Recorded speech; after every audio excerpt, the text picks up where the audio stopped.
and fries is maybe the best town in the whole world. And mussels. And mussels. And mussels. Yes. I always pick out. All sorts of mayo-based sausages. About 40 years ago, my wife and I were married and went on our honeymoon. The reason we went to Brussels wasn't for anything more romantic than the fact her uncle was the U.S. naval attaché at the time. He was a Joe, and they had a lovely house in one of the diplomatic districts. So they invited us to come and stay. So it was a way to get to Europe a little bit on the cheap and stay with family and have a wonderful time.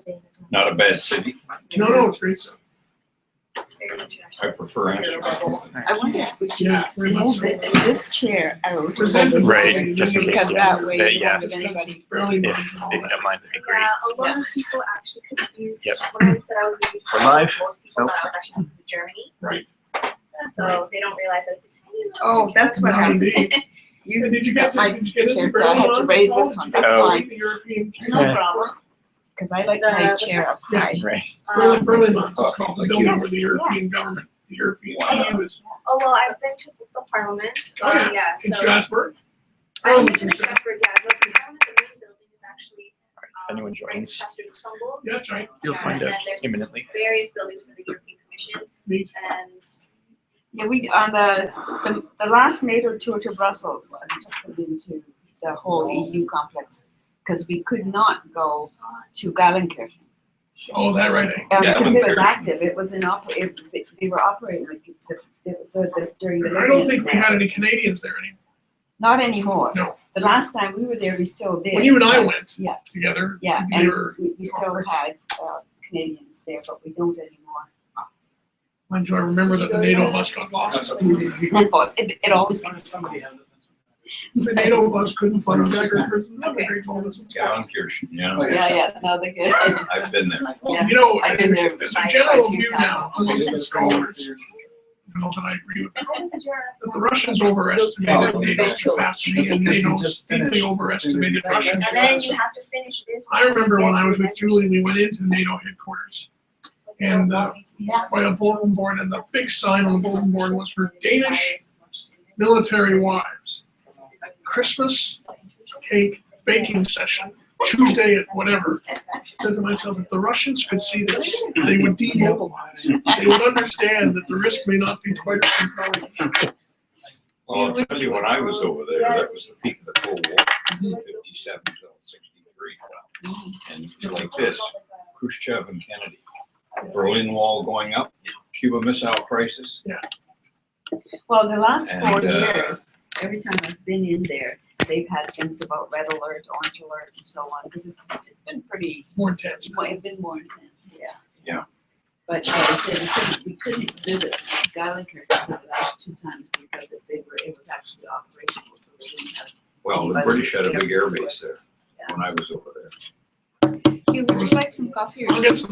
I had a letter in the Times of London on Saturday, written by the Russian press secretary to their mission in London, complaining about all the pieces about Russian invasions of British and appropriate airspace. And he's saying, we never actually get into the airspace of another country. We're always in international territory. We Not file our. over the middle of Europe. It's all, yeah, it's the same. It's all. What's he talking about?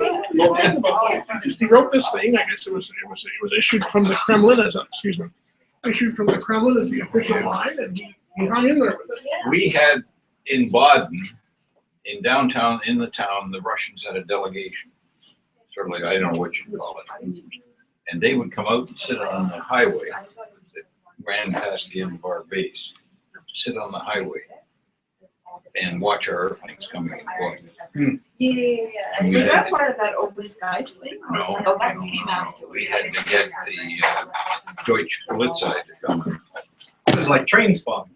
Oh, yeah, there was no screwing around, I'll tell you. It was very serious stuff. Yes, yeah. Well, one of the best tweets that's come out of Canada NATO, their Twitter account at the Canadian desk at NATO, is a tweet that said, "Want to know about NATO exercises? Here's the link.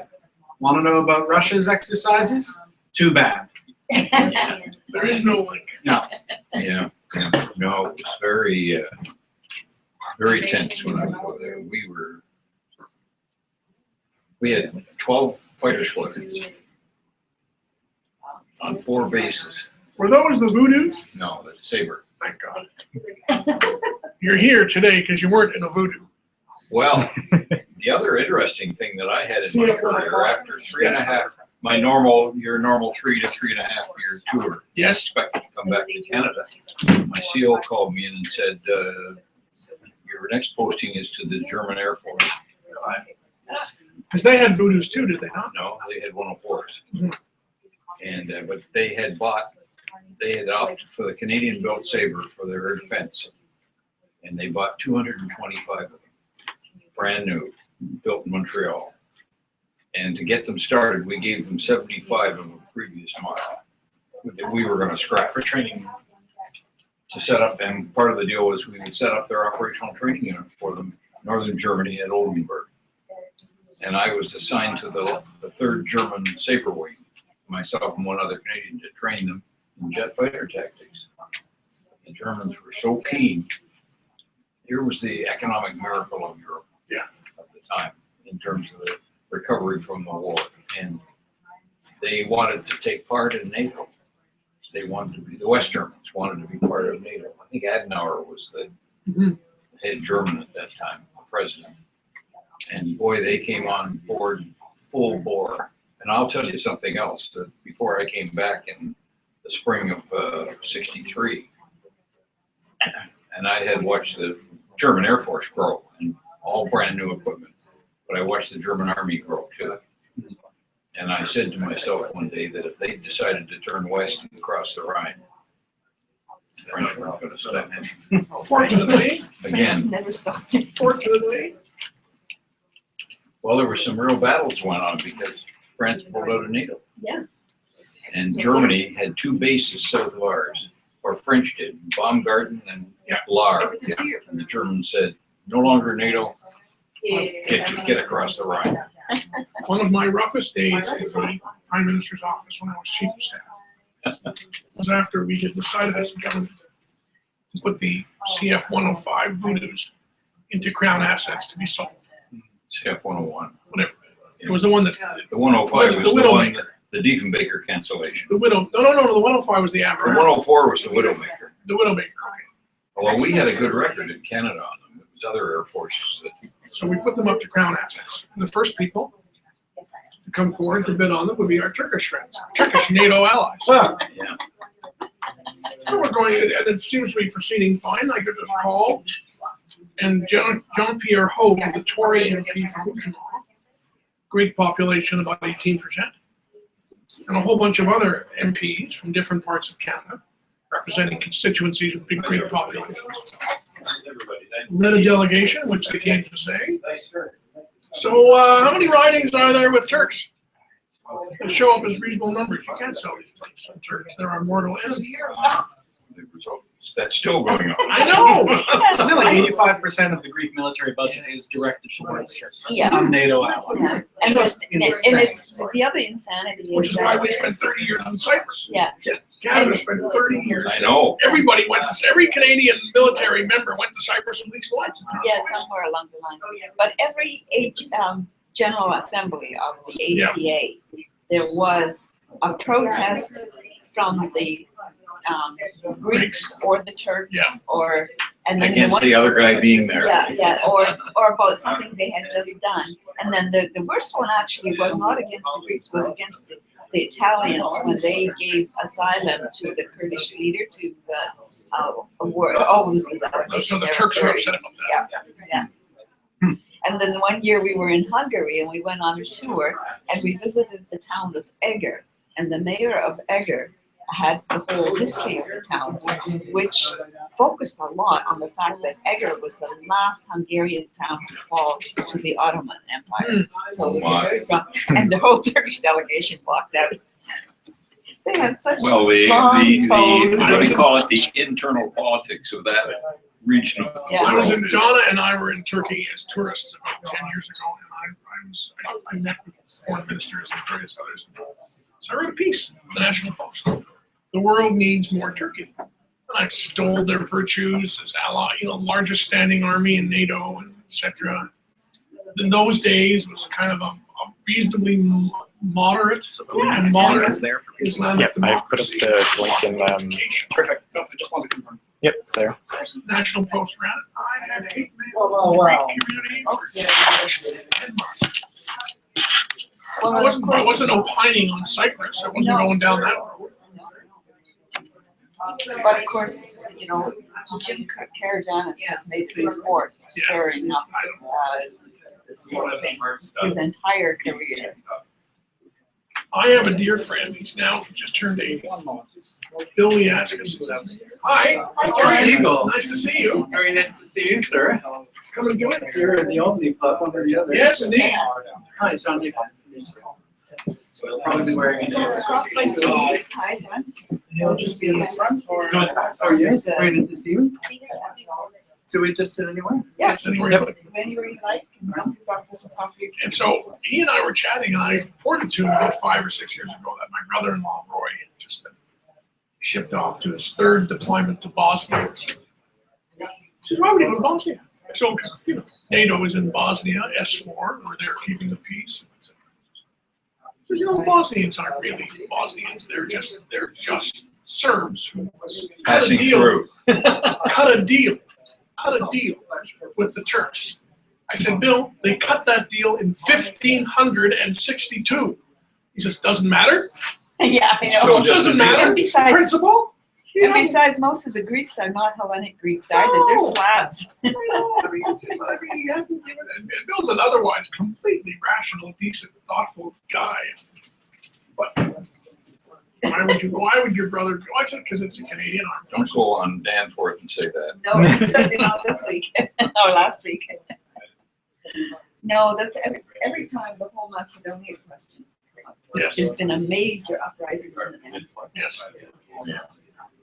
My other tiny problem on this Greek file was, shall we say that Revenue Canada, Immigration Canada, and Veterans Affairs in Canada were concerned about the fact that the amount of checks going to Greeks who worked in the restaurants on the Danforth, who purported to have been young resistance fighters in WW2 bringing food to the Allied troops, was out of all proportionality to what the reality of that circumstance had been.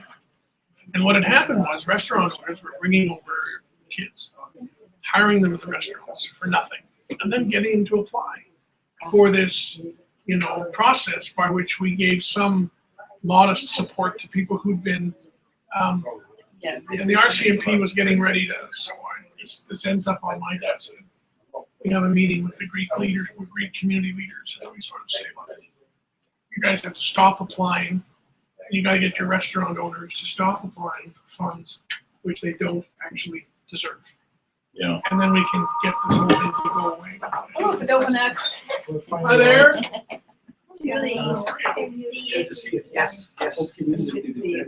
Work, Massey College. Yeah. I'm Massey How are College. you? Just want to thank you. Teaching as well? Not yet. Not yet. I thought I would take at least a year and a half to get to know the place before I began to say chunks off. And you, Yes, right. The audience. John's great.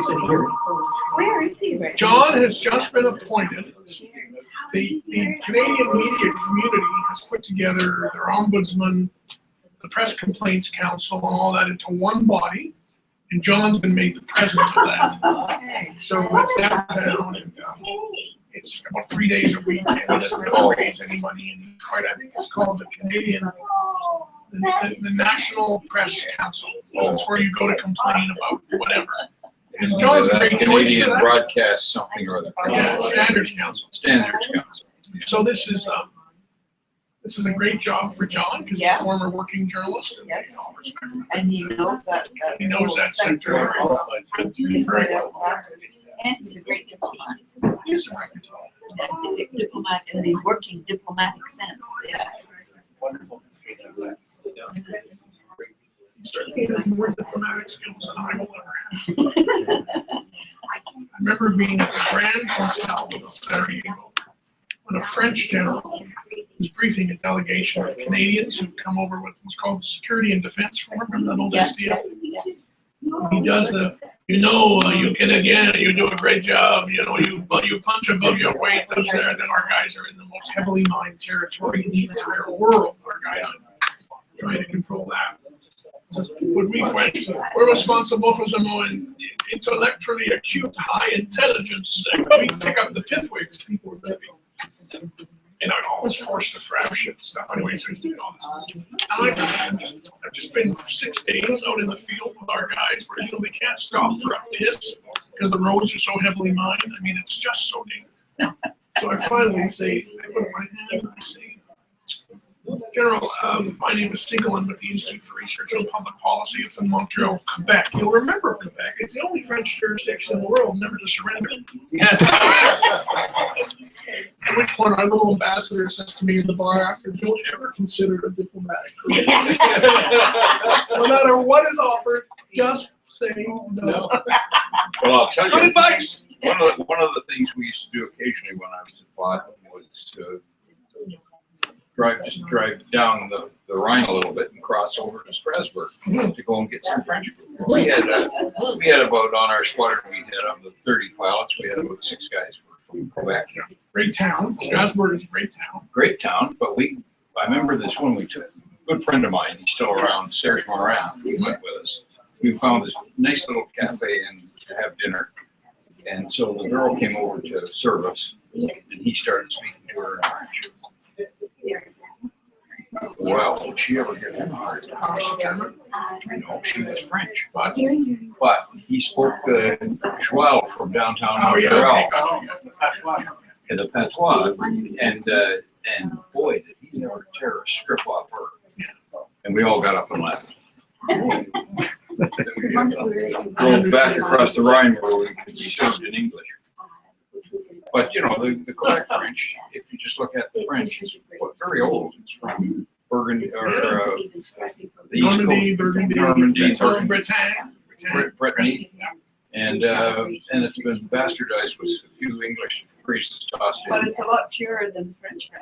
Well, no. In that sense, yeah. Because In Quebec, we've been saying the fence, man, for a long time. We don't say the weekend. no. And the other thing is, somebody tried to say that, talking about Mshak in Quebec, that's an Anglicism, but it's not. It goes right back to La Rochelle when people. How are you, Colonel? Good to see you. A cart, a wagon or something. Well, Fine, thank you.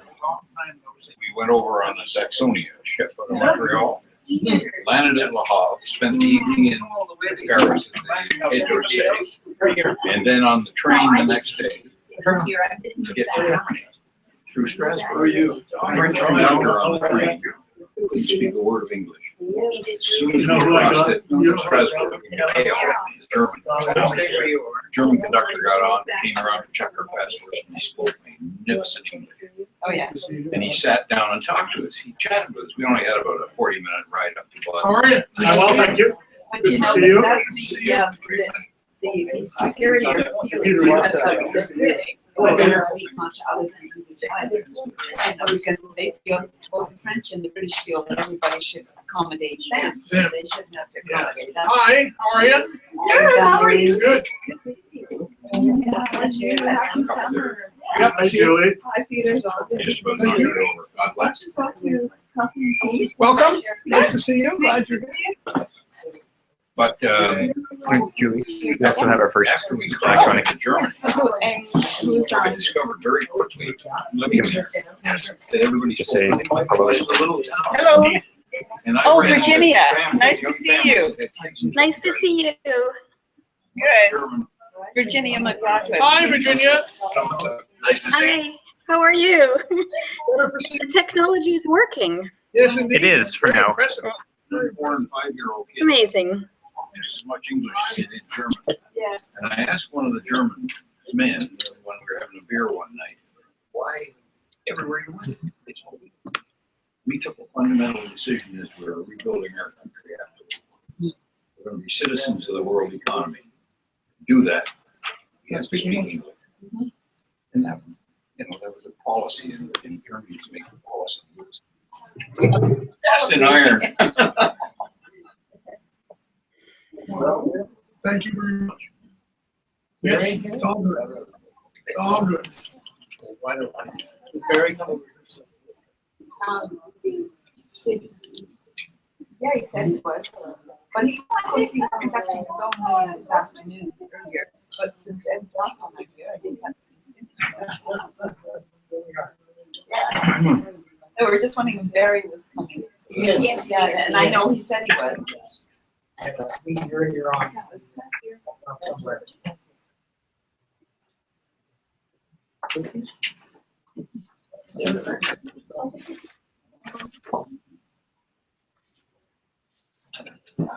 Squeeze in. Welcome. Welcome, nice to see you.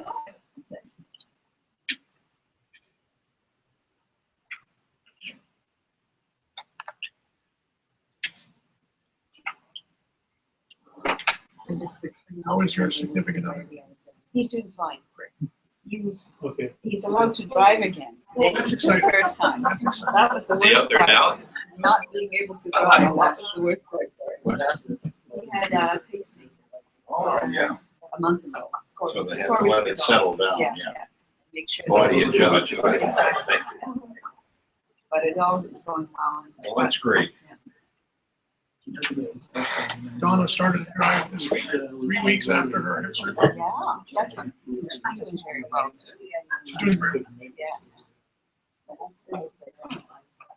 My wife said both hips done. Yeah, well, Donna did this. Same, mine had it done, same go. Not two separate. Yeah, so now I have one. Came through it very well. Great. I'm going to try something with the technology here. Could you let me know if it makes it easier or harder to hear things? Pardon me? I'm going to try something with the technology here. Could you let me know if it makes it easier or harder to hear things? Yeah, no. Well, I still think it's wrong. Good for you. And one of the reasons is when I was. Oh, no, the connection. And never played football or hockey, so I didn't get my knees smashed. Well, that's what happened to my son. He got it. Is that easier? Yep, it's good. Okay. Balance, things don't go wrong. I'm living testament to that. So I still play squash 2 to 3 times a week. Very Take out my frustrating. anger on the ball. I put somebody's face on it. John, I was just reminiscing with Julie about our trip to Geiger. Our trip to Geiger some years ago. Oh, yes, of course, yeah. The NATO bus couldn't find Geiger. We all piled into the NATO bus and That was a great moment in sport. It's so secret that the NATO bus couldn't find it.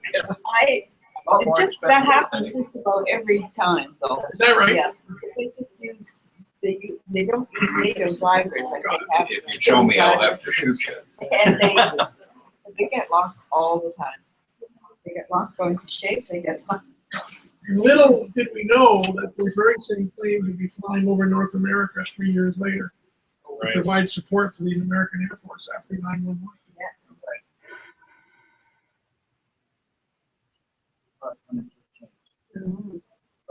Apparently, the U.S. Air Force National Guard couldn't actually fly 24/7.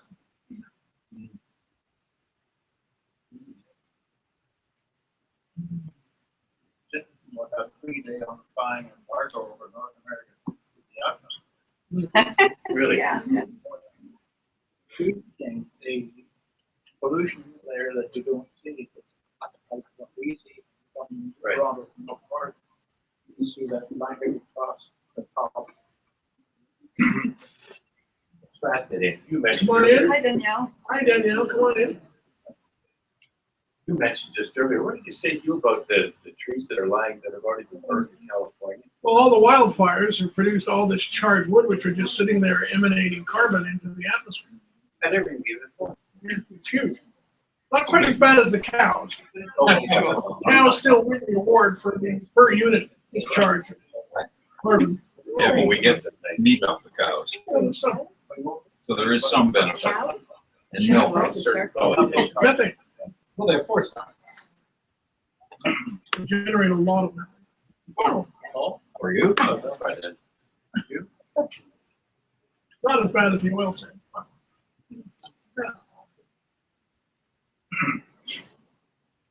Silence.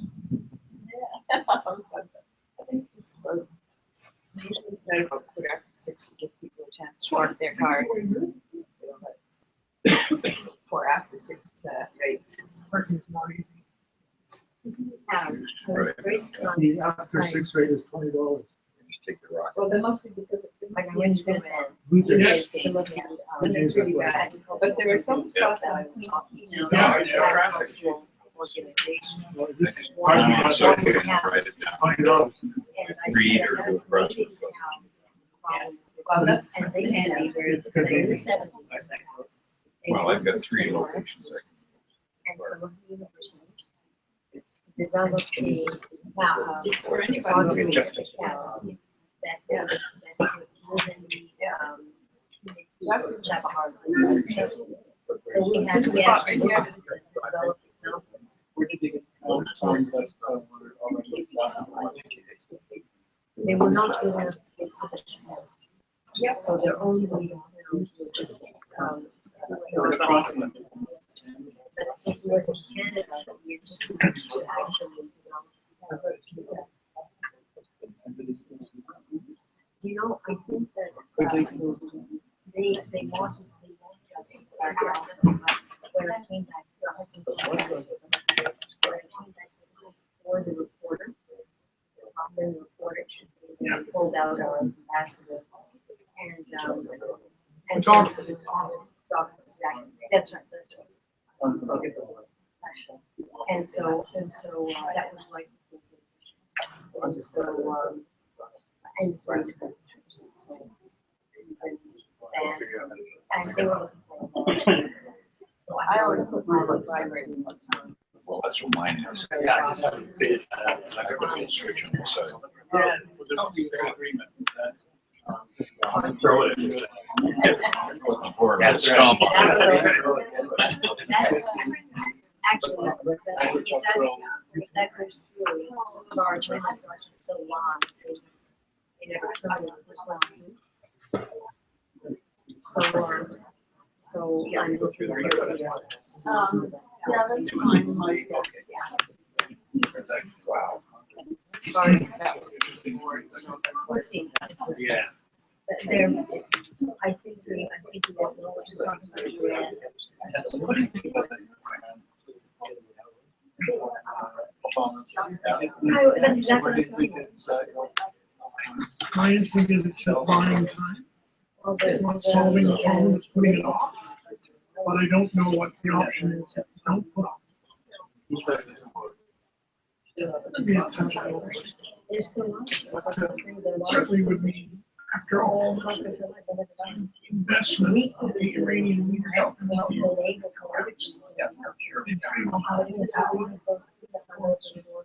weaponization, then we'd be into a different thing. It's not, I think it's an overstatement for our Republican friends to call it another Munich. The Iranians are problematic, but they're not Nazis and they're not Hitler, and we shouldn't, you know,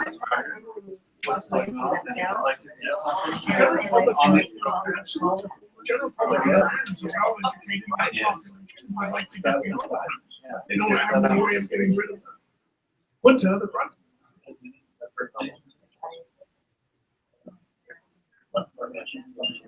Whole area is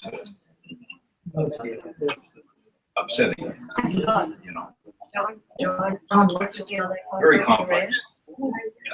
And he took me up to, Very they wanted, and I remember he took me up to a farm. I am such a city kid. I went up to a, George took me up to a farm. I walk up there. Now, I'm the one that went out the contracts, right? And, but you know, when you're dealing with governments, it's what they need. It's not what we want. It's what they need, right? And When they they were run around telling me, killing hey, people, we've done this now. no respect for human life. I went out, I took one look at it. And that's, I'm not saying that about Iran.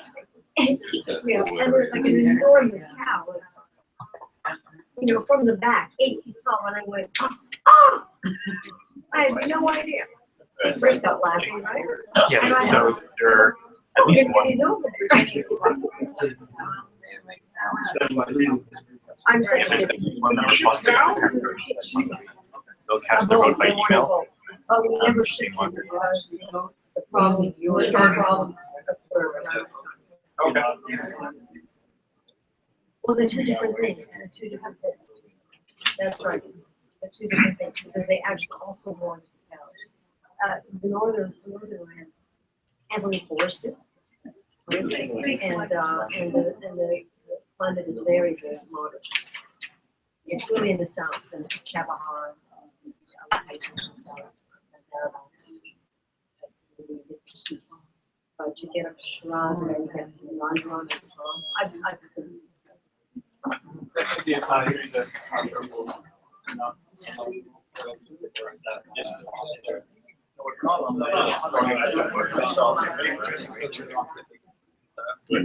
Well, and if you, I mean, if it's agreement that's turned down, right? I think that probably policies with us to, not necessarily mimicking the policy, not really right? And what we would do is, I think, to avoid criminal things, we wouldn't aggressively and denounce it. Close. The Swiss are handling our affairs. Just like we used to handle, Canada used to handle Israel's affairs in Cuba.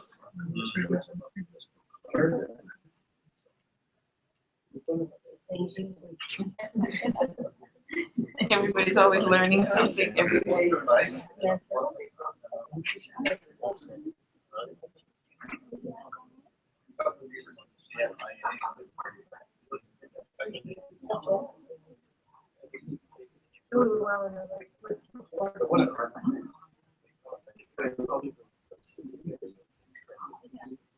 Hugh, would you like to explain these packages? Ladies and gentlemen, it's past 6:15, and so is Chairman. I think I should, with your indulgence, start the meeting. I'm going to ask the board of directors, I'm going to ask Julie just to talk about the package of material we all have, so we all understand where it all fits. Julie? When you came in, you received two packages. One was for the directors only, and it has a couple of additional, it has a letter from our auditor in it, and it has the minutes of the board meetings that we've had.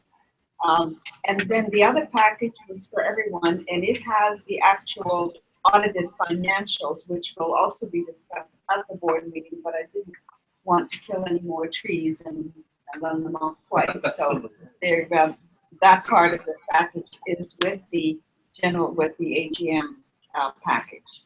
So we usually start with a board meeting, a short board meeting to receive the material that is to be presented at the AGM. And then at the end of the AGM, finish again with a short board meeting to appoint the officers. So there we are. Okay, thank you. So we have a roll call by sign-in. People have signed the document, and that indicates who's here, which is very constructive. And I think we're in good shape on that. I'd like to ask for the adoption of the minutes of the previous board meeting, which was on September the 11th, 2014. We merely say that my absence at that meeting was because I was actually being prepared for surgery at St. Michael's Hospital at that very moment. Yes. So As we spoke. it all worked out very well, and I appreciate your indulgence and understanding for my absence.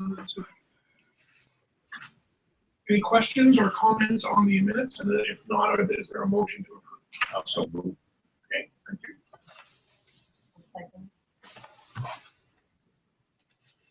All those in favor? Opposed, if any? Thank you. Thank you. Thank you online. Appreciate that. Thank you.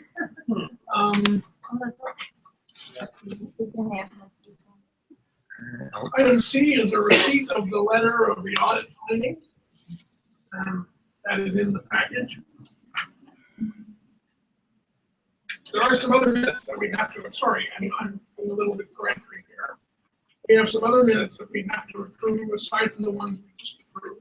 Yeah, there's post. April 29th, 2015. No, that's the special, Sorry. that's the AGM. Okay. There's a second set of board minutes from that after the post Ah, AGM okay. meeting. All right, where are those? They're also in that package, the third page on that. Probably on the back. Yeah, We have a second. Special meeting of members. Yeah. no, that's for the AGM. Oh, okay. There is one that's. Oh, yeah, it's the one that says the Planning Council formed on August 11th, director to be appointed to the board of directors. No, it's the, No? you've got, the chairman's call to order 6:28 PM, and then the other one at 8:04 PM, which is the post AGM board of directors meeting. Page 4 of the. Thank you. There's another join us. Okay. But, your webcam is up.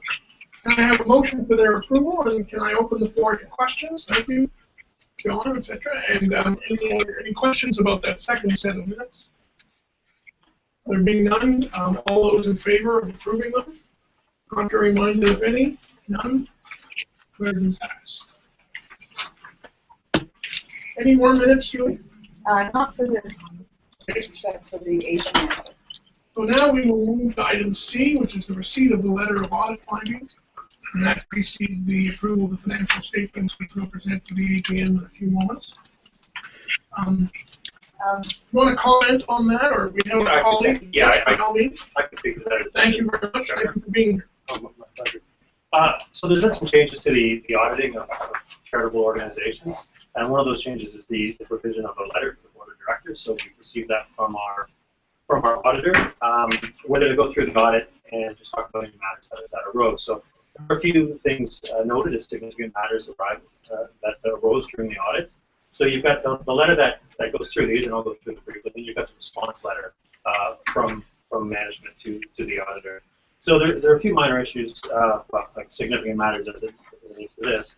One around the kind of HST rebates and just a process around ensuring that we capture them on a timely manner, easily remedied and do so. There was some concern put down by the auditor around the decreased working capital over the last couple of years, which we've talked about, and as pointed out in the management response letter, has really been happening since 2008. And it really relates to the loss of funding for the government-supported programs and the reliance more on donations and membership funds. And the fact, it has brought down our working capital, leading to a loss for the last couple of years, which I'll talk about in the financial statements. But it's suggested by the auditor that we try to keep the arrears to 1 year maximum. And again, in a letter, we certainly committed to trying to do that. And we'll talk about that a little bit more in the financial statements. And then the last thing that was really, there was discussion around related party transactions, again, which are endemic to this type of organization, directors and donations. And then the last one. Surely directors making donations is not an audit problem. It's not an audit, it's the tracking of them that's the that they want to make sure happens properly. So if you look at the last page, and we actually encourage that directors make donations. But we do need to track it properly. So it was just a look at our process around who receives the cash and the second check around it. So we've responded to them, and you can read it in the response letter. And there really is a separation of duties there that the auditor didn't pick up. And in a discussion with the auditor, I think they're quite happy with the way we're doing it. It just relates to not the same person taking the money in as issuing the receipts. Obviously, with this type of organization, there's no invoices for a lot of these things, so money comes in the door, you just have to make sure it's tracked properly. And the reality of it is, most of it's electronic now anyways, either through a credit card or through PayPal, so it's not actually a big cash flow moving in and out. So I think we haven't had a formal response to the letter, but talking with the auditor, I think the explanation of the process is I did prepare the letter because it only needed a management response. It didn't need the board of directors response. So this is a letter that's in the package dated August 10th. That I responded and explained how things basically worked. And the increased loss, we were managing to keep things pretty much on even keel with the exception of paying my payment. But a lot of it was due to the move that we just had, because up until then we had some GICs. We had to cash in a couple of those because we had a two-stage move, which was quite expensive, and then we had to pay for the rewiring here, for example, for the internet and all those kinds of things, and also for storage of furniture. And then I did explain how the donations are handled. A lot of it, any outright donations are very often done, as he mentioned, by credit card or by PayPal. Other donations tend to come up as part of when people renew their membership, they'll add a donation portion. So the membership is processed by the administrative intern, so that all processes the donation as well. But I divide them out when I do the accounts, and that's basically how they show up separately.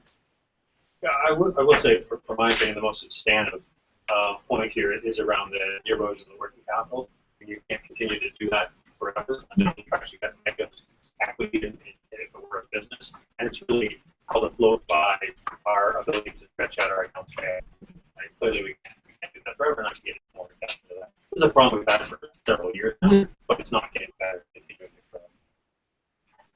So certainly, I just seen the letter, we committed to the auditor to try to bring on that check, and I think that's an organization. Yeah. The possibility of the government and ask them to come on. Well, there's lots of stuff your way to do that. You'll talk about enterprise. Considering your organization, considering what they do and how they do it, why would we have All the major programs have been cut, and we're not singled out. It's just part that Young International Professionals internship program that we used to have. The whole program was cut. But And- even $100,000 would be fine. Oh, yes. It's nothing. Nothing. I think it's unbelievable. It does seem to be something we actually trying to go get is the problem. And for we've years, tried. There's Yeah. various different departments and avenues, and we haven't cracked it. I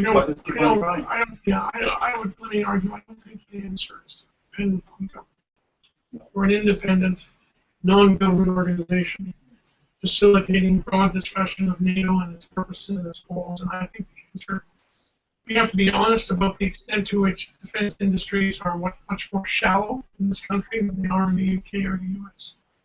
And their head offices aren't here. Their head offices are in the United States, and that's where they make their more substantive donations. But I think the answer is a private sector-based program of donations that meets our operating cost and contributes to our working capital going forward. I think anything else is, if we get something from one of those government agencies, that's great. The notion of depending upon it, I think, strikes me as a little bit optimistic. That's certainly a contribution. Like you know, there's something. Say again? A contribution. Something. From that. The Department of National Defense does regularly give us small grants for the conferences, ranging from about $1,500 to $4,000. So it helps. They're all It event. helps. They're all event. But they're all event-based, and one of the problems with both DND and NATO is that they will not pay for administration. They will only pay for the actual project expenses. Right. And that's the thing is that if you don't have people to administer things, then you can't have programs, you can't have products. So it's really a catch-22 situation in that sense.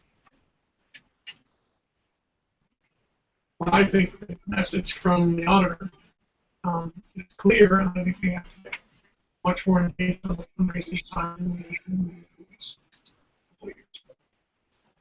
Saying that as much as myself as anybody else. Okay. Any other questions of Julie or our colleague with respect to the letter? Do we have to take note of that, or do we formally receive it? It says received. The minutes will say we have received. Yeah. And discussed. And discussed. I think that's the point that the auditor needs to know, and he has to be able to say to CRA, I sent them the letter, they received it. Or They- directly they- acknowledge it. Yeah. So that will be in the minutes. The date on your response yesterday. Yes, back up to that funding. we don't know, we have Doug Knight. I started here to facilitate the golf tournament last year. It's like eating bread. So many cows grow the grain and build the wheat and bake. I love eating it. So when you have golf tournaments, I'm always there. So we said, well, you better get involved in this. Last year was our last big golf tournament because we had difficulty getting people to come out. Now, some of you may have artificial hips. We don't look upon this as a handicap. We're not going to give you any extra strokes if that's the case. You can use all the artificial joints you want to play, but we would like to see.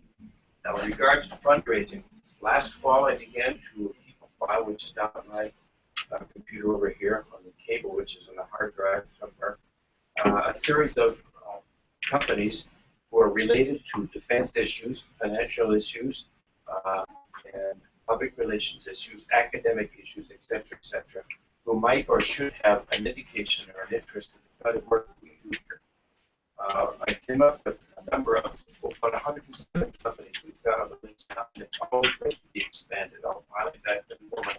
But we began to email those companies last March with the help of the interns here. When the interns left at the end of April, the new group came in, and we used them to follow up with hand letters that were delivered wherever possible, and followed up with a phone bank. One of the problems we had was that the contact person who stood on the website for a lot of these firms was in fact not the person we should have been contacting, but just somebody whose name happened to show up in front of the company. An officer, sort of president, chairman, vice president, etc. Whereas we were always looking for somebody involved, especially in the marketing department. When you consider that a $150 fee will put you in this organization for a whole year, that bargain, that's $3 a week. I pointed this out to some people, one of whom buys property at the rate of $58 million each per unit bought, but couldn't find it in his budget to afford $150 a year. And we were directed to talk to their financial people to deal with the fiscal year so that we could line up with their budgetary requirements so that we could apply properly for money in the future. I will do this if that's what it takes. I couldn't be happier with the efforts made on behalf of this organization by the interns. In particular, we have young Lionel and Stefan and Ruby, who worked tirelessly with me to augment the list and to find other sources of addresses and just adjunct companies. For instance, a company like Pratt & Whitney in Montreal, which makes turbofans, I used to work on one of them back in the 60s, has hundreds of suppliers, many of which you are in Canada, a whole lot are in Britain and the United States. They do assemble them here. Pratt & Whitney couldn't find their way to involve themselves this year. And the smallest boat, well, not small, the most popular boat they make is called 86. They put it in Indianapolis a years ago, and it's about $400,000 each. And it's if they put that company in Baffin, it would make money.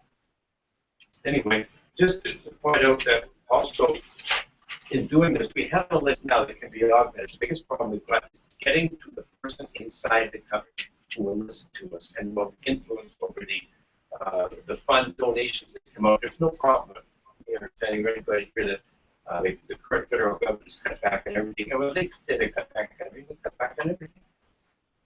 We think that at the moment, I diverge slightly here, we're the most worthwhile organization dealing with issues that are published through our interns and other members in the whole country. Somebody like us in this country. And the amount of money we're asking to involve corporations in us, it's a pretty low bargain. Just closing, I'm open to a whole series of ideas, probably starting in September. We've got a new series of a group of interns coming in, the likes of which, well, if they're as good as the group we just had, will be in heaven again. The one thing that I stress to the people coming in here is, we already knew you were smart before you got here. What we want to know is how you work with other people, which is what everybody else wants to know who's going to hire you in the future. So thanks for letting me interject here, Julie and Robert, and just to repeat, I'll be wide open to brainstorming and other methods, any methods of raising funds. I know it's a dogfight up there, and I mentioned Julie last month there are between 88 and 90,000 charitable organizations in Canada, foundations all looking for money. And when I drive down the west coast of California, or just through New Jersey and look at Wichita, and look at what's out there, hundreds of billions of dollars of industry is waiting to be heard. Just waiting to be heard here to But Drew, what was the name of the organization that that woman set up over there at the where we took the distillery district? I went to it last May. Oh, yeah. OMX. Gomex. Oh, my God. We haven't heard back from them yet. They're on a hit list, and it's going to be one major hit list for me. They set up a program whereby defense contractors, subcontractors, etc., can get together and discuss common issues. One of which will be using us as a method to get the word out what they do. Any questions on that? I think one of the other Thanks. things that we might point out, and that already alluded to that, as did you, about the fact that Canada is largely a branch plan organization. So people say they have smaller budgets here in Canada, and to get the big money, which the Atlantic Council of the U.S. does, they get big money from the head offices. But the other thing is the rules around lobbying in Canada are very different. The ACUS can actually promise a company in return for the money that they will line up meetings with senators and congressmen and send them the reports on the committees, so on, which of course we cannot do. And so that doesn't give them the same value for money that they get from the American company. But then when they try to tell me that, well, yes, we give all this money to the American Atlantic Council, but that doesn't help you in Canada. The last thing Canadians want is to be told by Americans what they should be thinking about various issues. Why can that council or? Because it's against the law for us to do that. No, the lobbying laws are very different. They are allowed to lobby directly. Here, if we try to set up something similar, we'd be in trouble. The senator that would meet with them or the MP that would meet with them would be in trouble. Yeah. Yeah. But, well, that's just the way it is. If I can just comment as well, the general strategy that Doug touched on is to get people in the door with a very simple corporate membership for $150, which would allow any of their employees to come to our events. Yep. They receive all of our material, and that way we try to suck them in for larger sponsorships and collaborations of one kind or another, because then they know who the heck we are. And hopefully, with our name change as well, the whole reason we did this was to get greater recognition. Hopefully that will. And that has worked. We have been getting more contact, more hits on our website and all that kind of thing as a result. And it's gradually, very slowly paying off because we have had more sponsorships for our programs recently than we had before. So we're plugging away at it, but it's slow going. But steady. Yeah. Shouldn't the corporate membership be small? I like these so cool. We've such a. Want to get them in the door. Not a bad idea. $1,000 is nothing to an organization. It's good. It's a wonderful idea. We're worth more than that. Thank you, Robert. Any other questions or comments on the item? Great, if we can then move to the financial statements, which is item D. I think we all have copies of those, and we need to approve those, but I want to first make sure people have a chance to go through them and ask any questions. So I'll get a review. By all means, that'd be very good. Thank you. Comments here. So if you go to page 1, the preamble into the audit, and on page 2, you can see we received a qualified opinion. Again, as opposed to an unqualified opinion, which we always get due to the fact that we're a charity, and the majority of our funding comes from donations and membership fees, which are difficult for them to audit on an unqualified basis. So again, this qualified opinion is very common for charitable organizations such as ours, and not a cause for specific concern. On page 3, we've got the balance sheet. We'll go through. You just go right to the second line from the bottom. You can see there's a capital deficit for the organization of about $9,500, which has grown a little bit from last year at $2,800. If you look through the liabilities, the primary liabilities are accounts payable, and the majority of that relates to, again, to this wages owing, or salary owing. So everybody understands, Julie has been essentially working for free. There's a dean salary, which she's never let us pay, and we've never had the money to pay.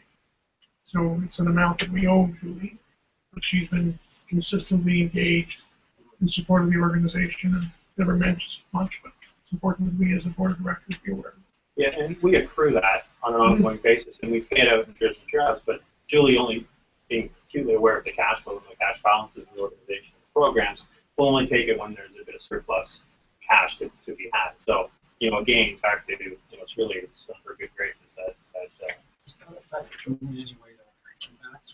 Well, what I do, I do pay myself and then I donate it back. Because for two reasons. I wanted to show up on the balance sheet in case, for future, when I stop doing this and the association needs to know what they have to pay somebody to hire somebody to do this. So I do it for that reason. And then secondly, I do get the charitable receipt for it, which then helps me in other ways. So whereas I don't, don't benefit from the full amount, I do get benefit from it. No. And I keep the HST amount. I don't donate that back because I turn that into the government. we've gone through the other accounts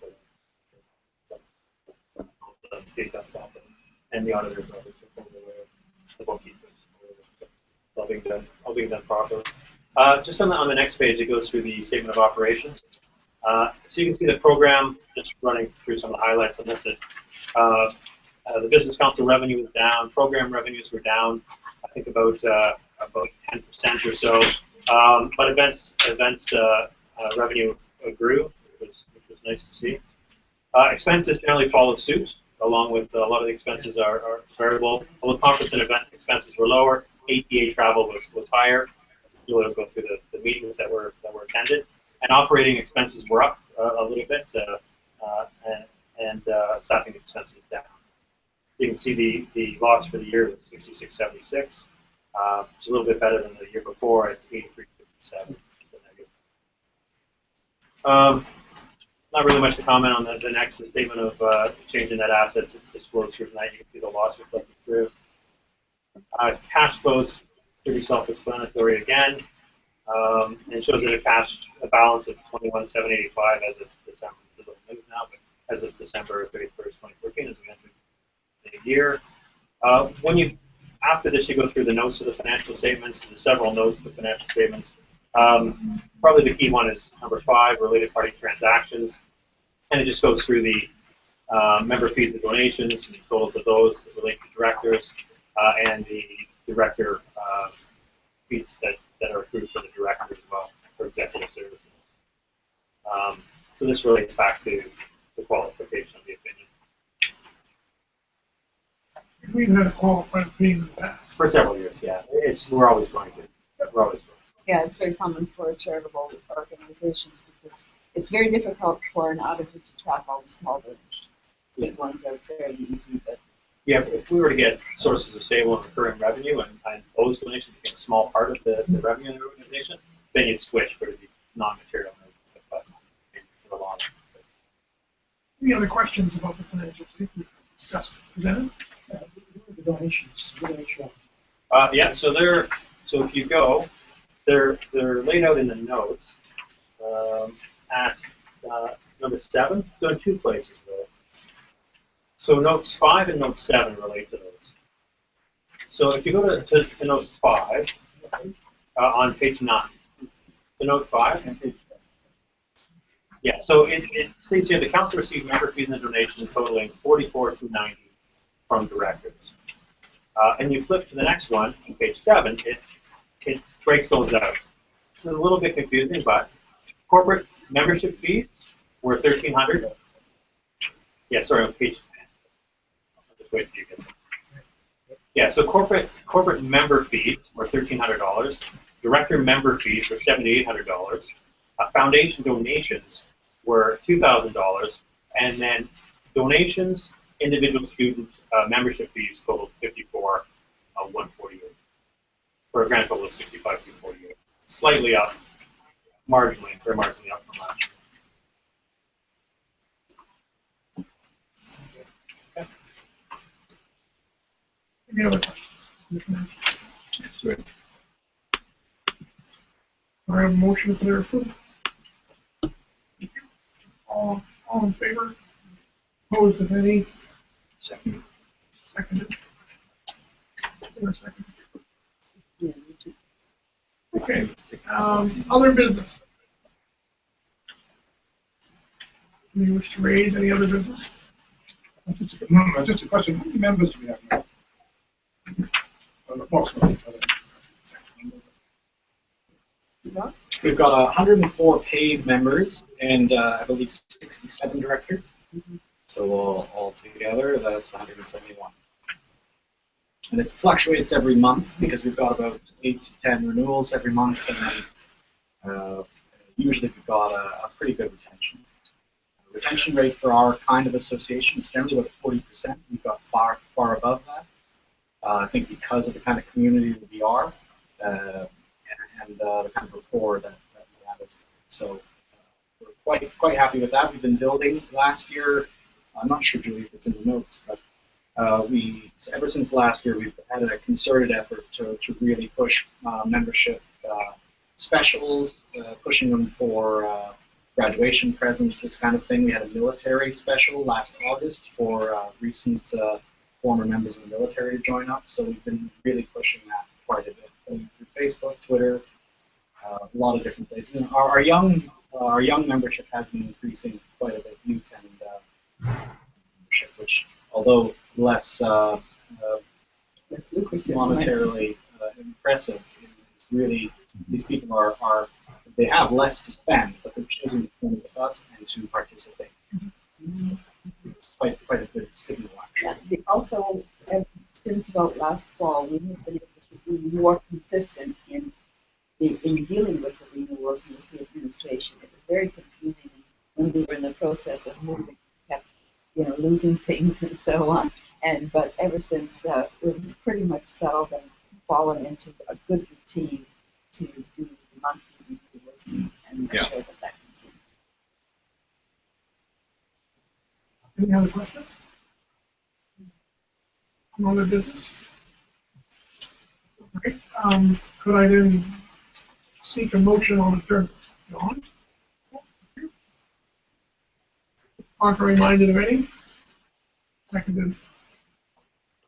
Declare the board of directors meeting properly and appropriately adjourned. Now I think we need to begin the annual general meeting of members. Can we do that right away, Julie? Yes. Okay. The roll call is by virtue of the sign in, and we've had everybody in the room has signed in for that. So we're in good shape and can begin. Let me just say, sorry? Oh, up there, okay, shall we wait then?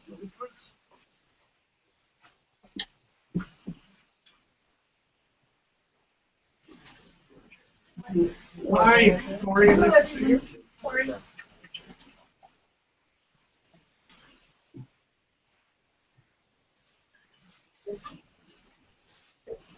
Good.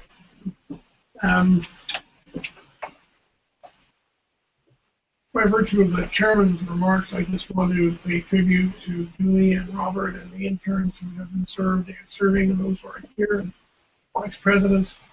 The amount of activity this organization sustains over a 12-month period of time is really remarkable. When you think about how we say, Spartan the financial resources are. It's more than fishes and loaves because the quality of the event is superb. The attendance at the events is really pretty compelling.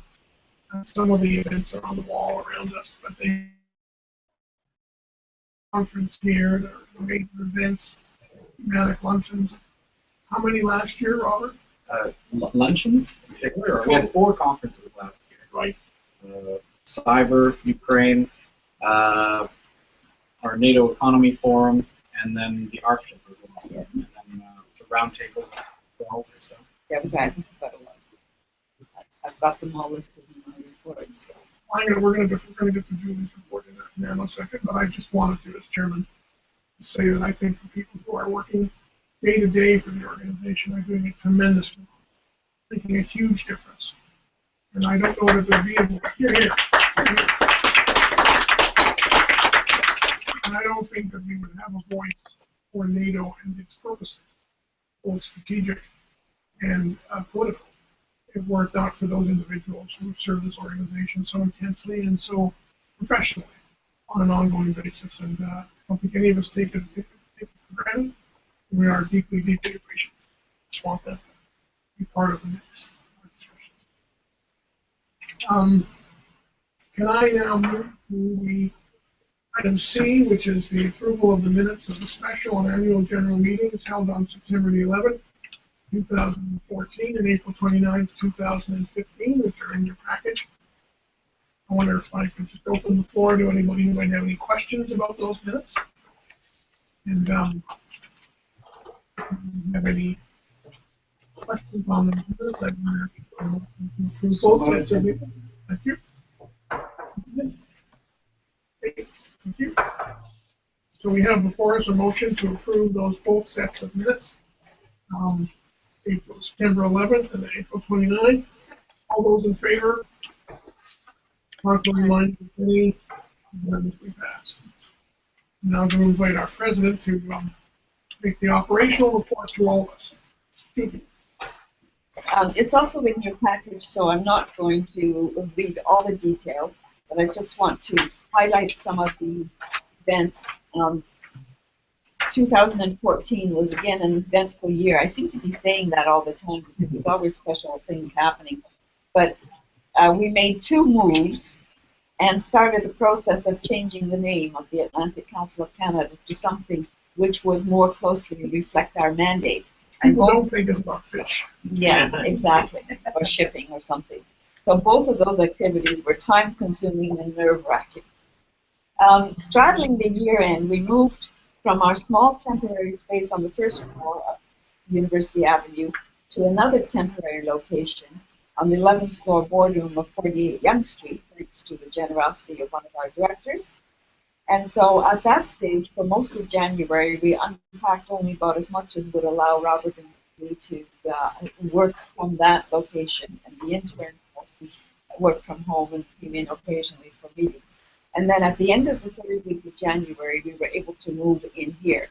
And we again did that sort of by stages because we have to coordinate activities here with the restaurant, so we could only move before 11 o'clock in the morning, that sort of thing. But we moved all of the fragile things, like the computers, etc., with my car, with the interns at one end unloading it at this end. And then the professional movers moved things in on Saturday morning. We finally got some of our stuff out of storage so that we could actually get computers on all the desks again and get that all lined up. And then we did have one bit of a glitch that we did not have a proper phone set up until about mid-March. That really didn't help with our fundraising efforts and things like that.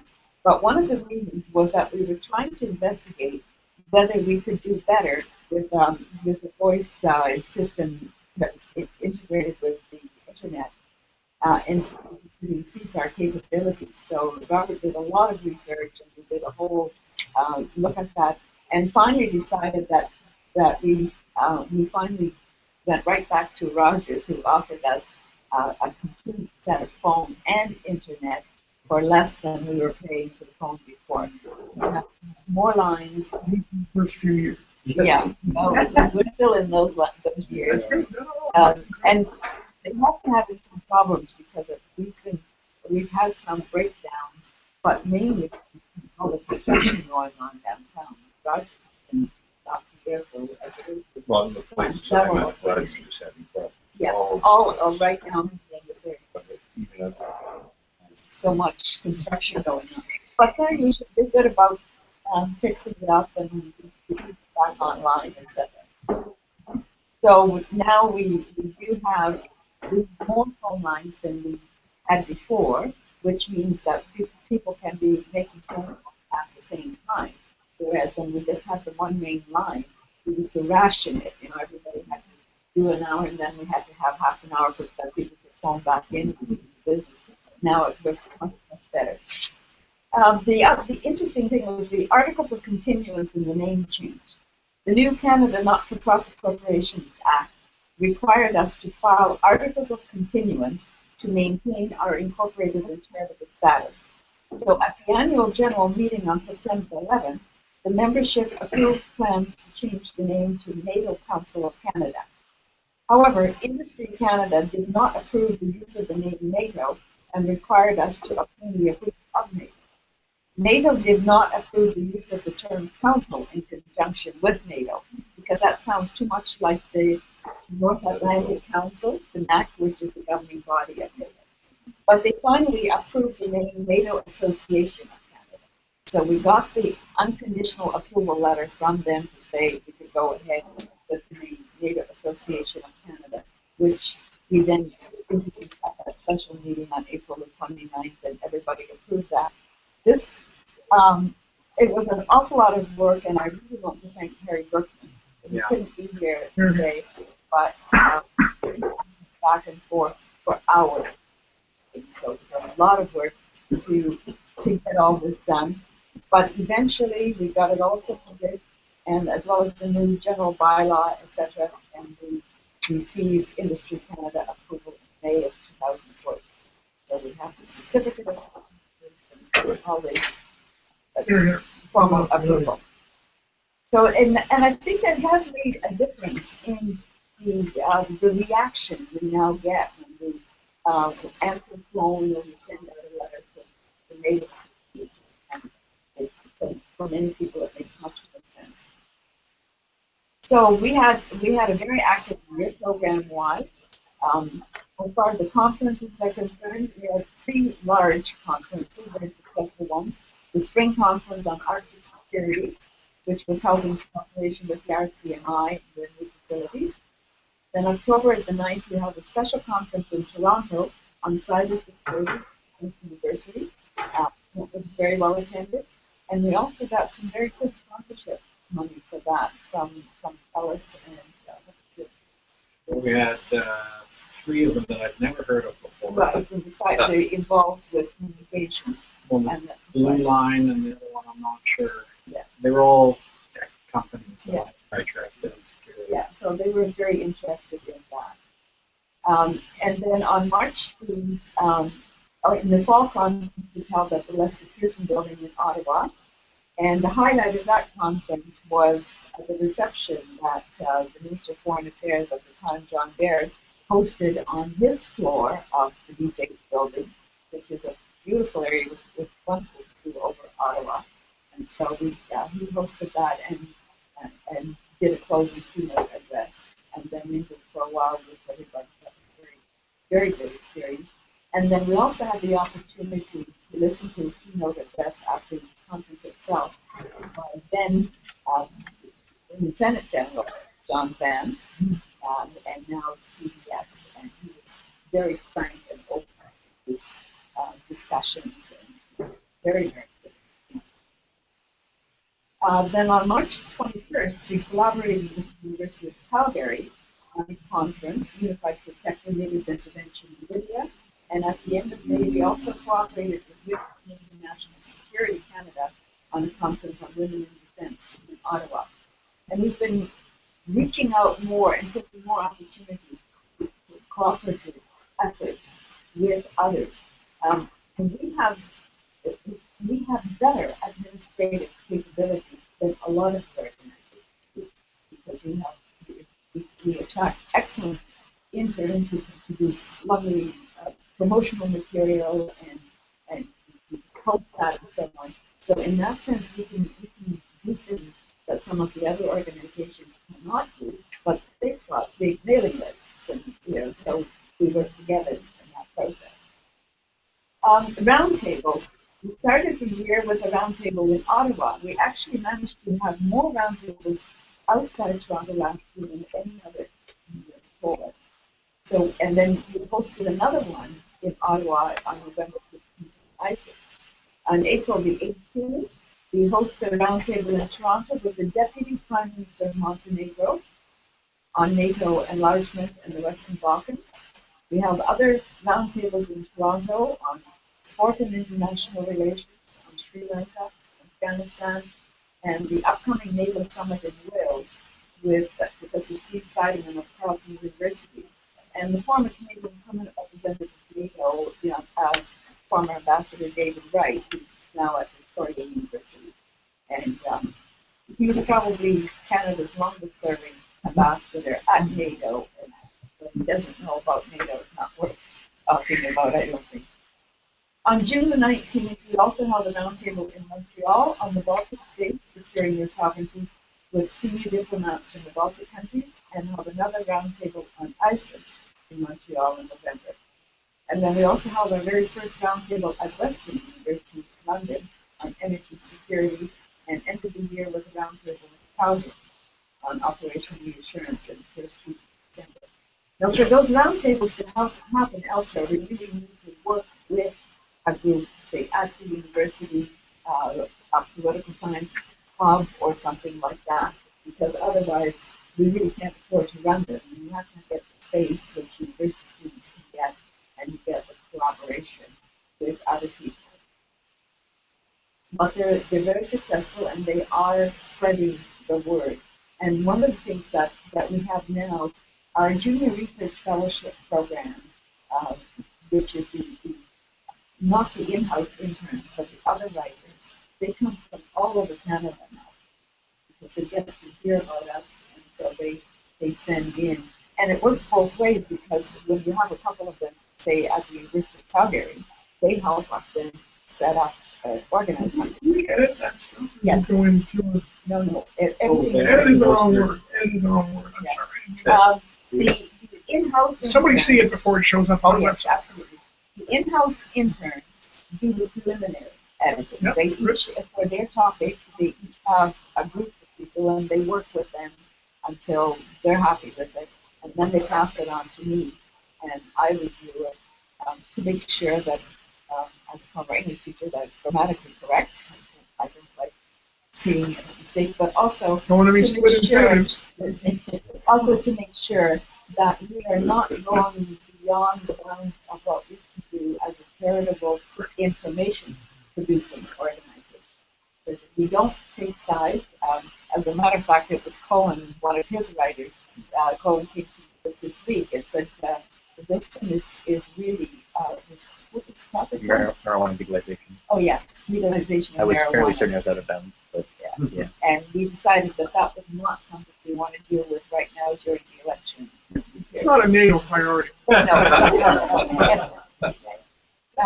Sometimes the topics are a little, more broadly security and interest, but we're very careful to be impartial, nonpartisan, and information oriented. That would not put us at risk. Then we had some successful dinner and lunch events. On April 24th, we collaborated with the RCMI, with the lunch with Edward Lucas, the senior editor of The Economist, at the Albany Club. We had the gala tribute dinner at the time also at the Albany Club to honor our past chairman, Honorable Bill Graham, and to pay tribute to Canada's reserve forces. And one of our members, Colonel Dwayne Hobbs, responded on behalf of the reserve forces with a very nice speech. We held the NATO Economy Forum on February 28th with 9 countries participating, business and government representatives, and it was a good evening reception for networking opportunity. Another interesting event on February 28th, our chairman, Luciva, spoke on Canada on the World stage at a joint networking reception with Queen's University alumni, also held at the Albany Club. And then at the meeting of the NAC Board of Directors on March 11th, we had sort of an introduction where that was one of the first full meetings where he was present, and we really had a very good discussion where we could be going. Our interns are also very active. They made presentations at a York University Model NATO meeting, and several of them have gone to make presentations to school classes, and that works quite well as well. And then we also enjoyed a golf tournament on June the 16th with Major General Dean Milner, who was the commander of the last Canadian contingent in Afghanistan, was our guest. And Iggy Kana was so enchanted by him. They were we were in the same foursome and talked constantly because not only had Miller been in Afghanistan, but he also was in the Balkans, which of course was his Kana's background. And he was so thrilled with the whole thing that about halfway through the dinner, he said, "Our family's going to pay for this whole dinner." So that was a wonderful help. So and he enjoyed himself very, very much. Unfortunately, the NATO tour to Czechia and Montenegro had to be postponed for various reasons, but about a dozen people did enjoy a visit to the Canadian Forces Base Fort on October the 30th. Was it postponed, Julie, because not enough people signed up to make it financially? That's right. Yeah. What is the minimum that you need for those things? 10 to 12. 10 to 12 paying partners? Yeah. The Borden trip was good. The Borden trip was good, especially since we had a former commandant as our tour guide. That made it very, To see the very bunker? special. Go to the bunker? No, we didn't get to that, but we did get to, we had an incredible briefing by the 400 Squadron on their operations in Afghanistan. Mhm. Really well done. Oh yeah, the tank commanders was very Oh, good. yeah, that was something in the hangar, right? Yeah. And then they took them outside and showed us what they could do with these monstrous tanks and just spinning them around on Well, the they moved them line. around like go-karts. Yeah. And Are these the new liquids? Are they reconditioned? No, they were older ones, but they had one of them that was training on it. oh yeah, it was really quite incredible. And from start to finish, and from the distance of half a block, it was really full up a lot of speed. And we went down to the military police training Yeah. academy. They also train our armed forces chefs. I'd like to go see that. No, but it's very interesting. You talk to Canadians who serve adjacent to Americans in places like the Balkans. Canadian people, you give them a boat and a knife and they'll produce a superb dinner for them.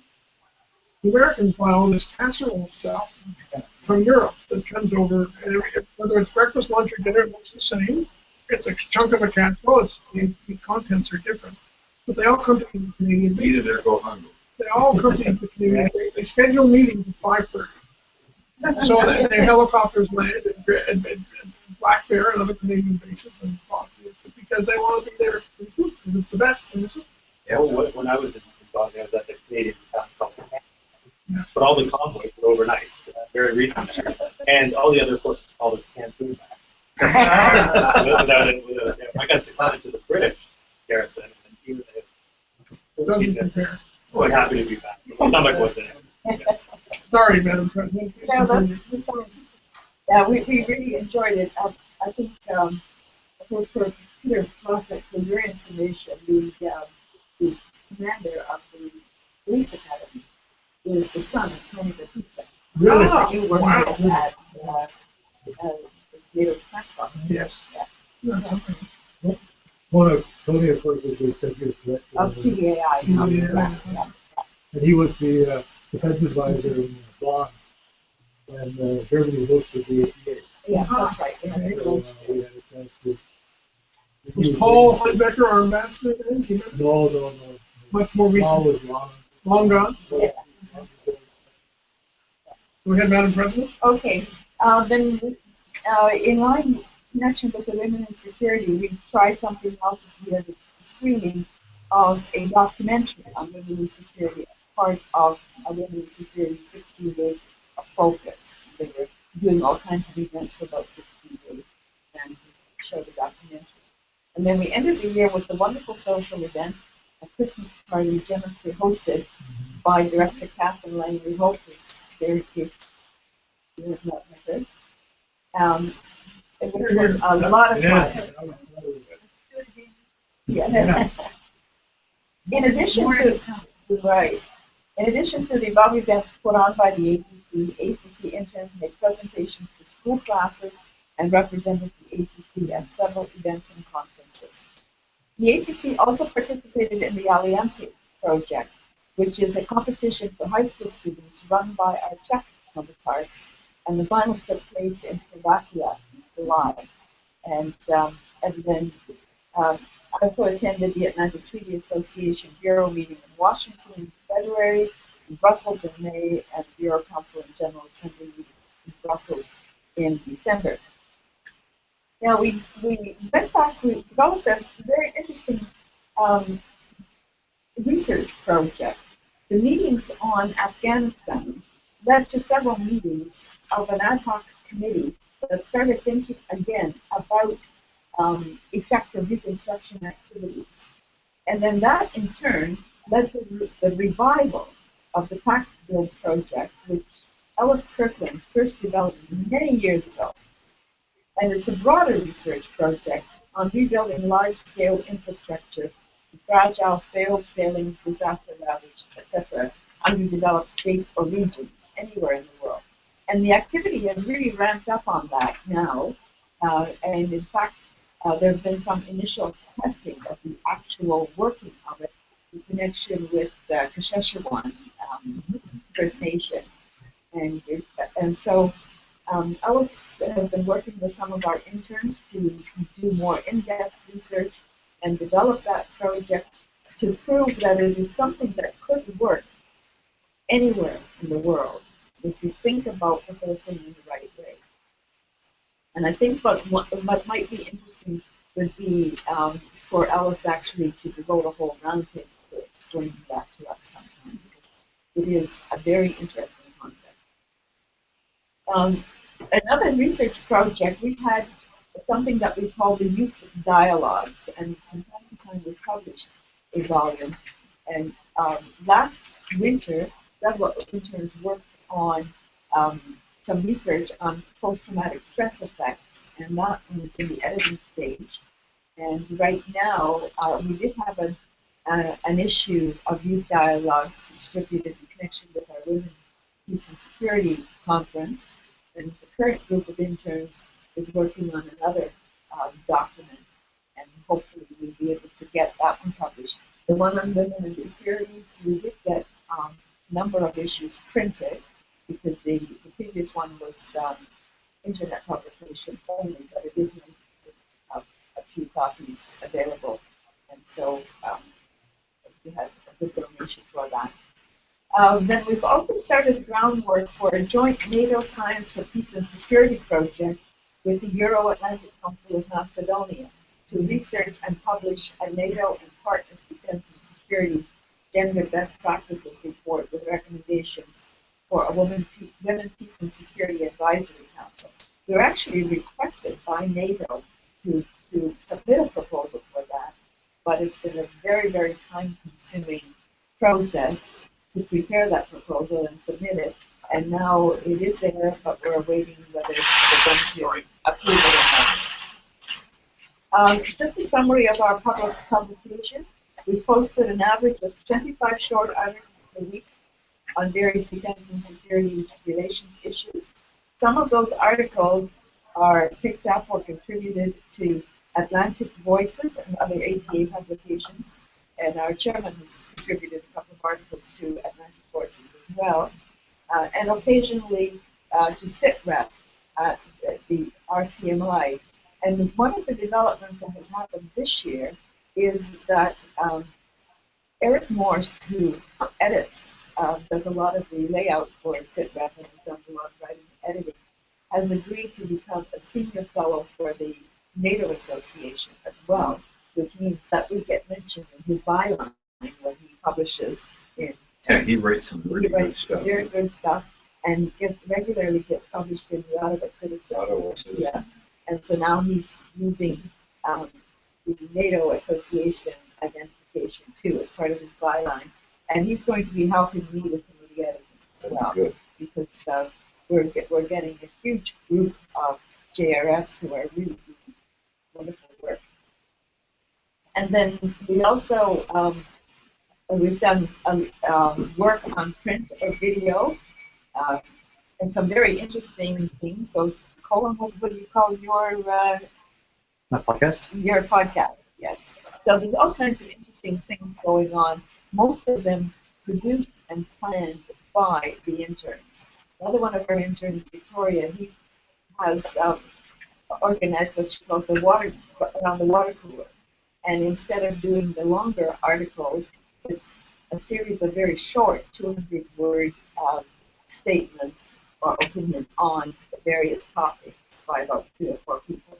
And one of the things that we're also trying to do is to involve some of our counterpart organizations in the ATA, to invite other youth groups, young groups to participate in our activities.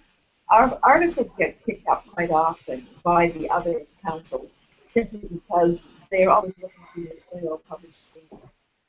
And so they pick up our articles a fair bit and they get distributed. And then just a little bit of statistics here on the on our social media. It has just exploded. We talked about 2 years ago, we hardly were into this.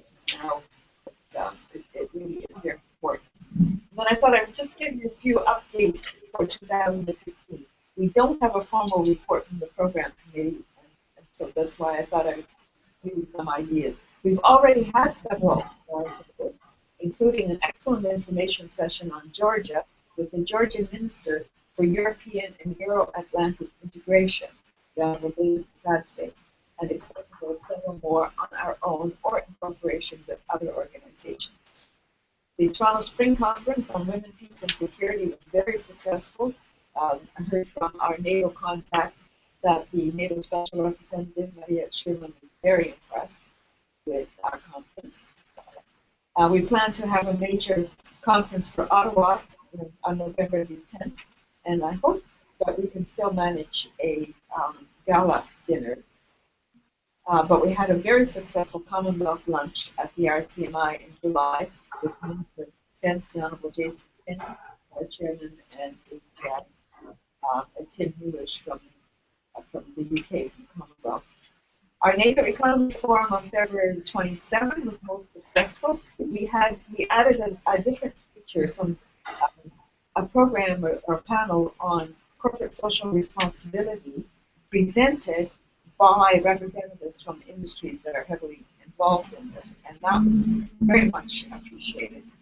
We had 2 more Canadian teams participating at the Aliantic Finals this year in Lithuania, and one of them qualified for the next trip to Georgia. So we're in the process of raising some money, and we leave tomorrow evening to go to Georgia. Now we need, so we're clear, we need 6,000. Up to the immediate cash need is for 4,000, and we have 750. So we're 3,300 short. Yeah. So we will be reminding people. I just received all the information on it. We apparently are going to be staying at some pretty Spartan bases in Georgia. That will be interesting. And I do hope to have the tour to Turkey and Montenegro. We need some more participants. I have about 5 or 6 quite serious inquiries, but at this point, no commitments. But they are quite serious about it.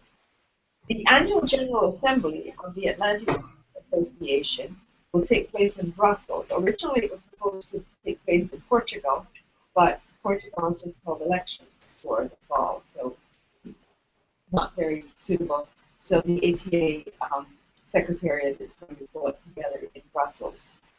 And then this is of great benefit to us. The ATA Council approved the 2016 General Assembly to be hosted by Canada in Toronto. And that will provide a fitting event in our 50th anniversary year. Is that for the Canadian Atlantic Council? Yeah. And as always, we will respond to emerging issues by organizing appropriate additional roundtables or conferences or writing articles and interview reports. As a matter of fact, just today, Robert had an inquiry, and we were planning to do this, to have a session with the leader of the opposition. Sorry, of Belarus. the chair of the party, the opposition party of Belarus. Yeah, in September, so that will be an interesting. Raise your shot. Yes. Yeah. Belarus. No. Belarus is one of those countries where you wonder where your father went when he talks about the war. Well, when you read the reports on it, you really have to admire the courage of people who to do that kind of thing. So it'd be very interesting. And then I will conclude again, just as everybody else did, to draw your attention to financial need. Vice President Knight and 2 successive teams of interns have been working on the gargantuan task of marketing and fundraising. The work is gaining momentum, very much so, and we're asking for your support in reaching out to potential donors and sponsors. One of the most useful things that you can do is if you have personal contacts in any of these companies, just to support that. A note or a phone call makes all the difference to the package, that, you know, the actual reception.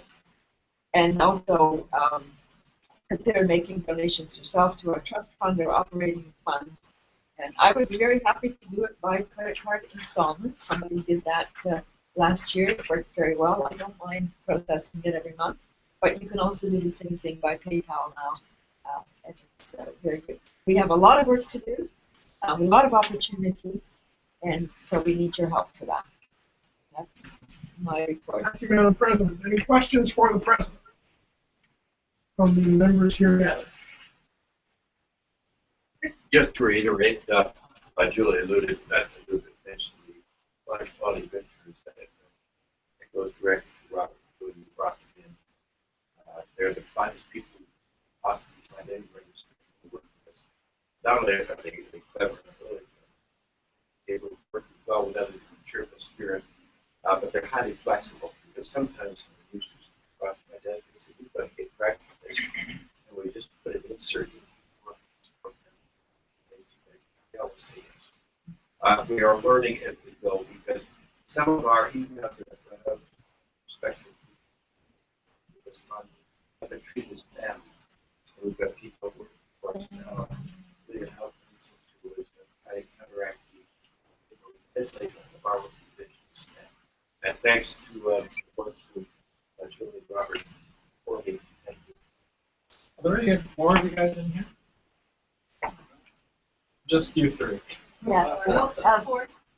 Okay. Well, Step inside Mike, for a Sandra, moment. Corinne, and Stefan, if you want to come in and I call in as mentioned well. other people, but Dr. Mike Lumber's here wearing the jacket, has been mentioned in the peer review for his 7 articles responding. Mike, how would you Oh, this series? Yeah. The 7-part series that I wrote examining alternative U.S. strategies for responding to China. Where did you get your doctorate? That was at the London School of Economics. And are you getting it? Physical peer review done? Well, yeah. So the series that I wrote on that appeared on our website, I consolidated into a single article, and that's being published this fall in a peer review journal called What you mentioned. Oh yeah, I'm definitely mentioning in my byline. Well trained. Well trained. Yeah.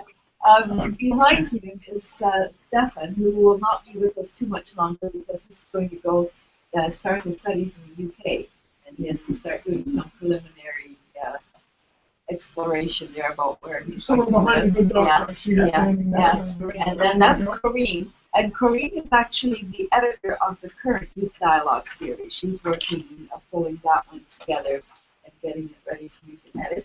And Sandra, what is your next? You're off to do something. Good.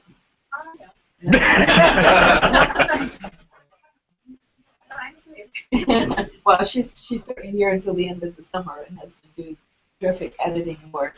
So it's we're very pleased that just could introduce you to all the rest of them. But, Colin as well. And Colin has been sitting there working the machinery. These are pieces of paper, as you can see. Just keep talking, Julie. Okay. Everybody gets one. As you get it, would you put your name on it, please? Is that your email address? Or Oh, no, this is right on the spot that I do. moderator. No, it's not. It's a thing. Well, On Joe Bat's arm, a place called Morton's Harbor. Every time they have a communal dinner, which is once a month, somebody gets the lucky napkin. Smaller than the lucky napkin. So, but it's a terrible idea for the. Can I, while you're doing that, Yeah. can I make a motion Oh, sure. that we express our profound thanks to the interns? Yes. Can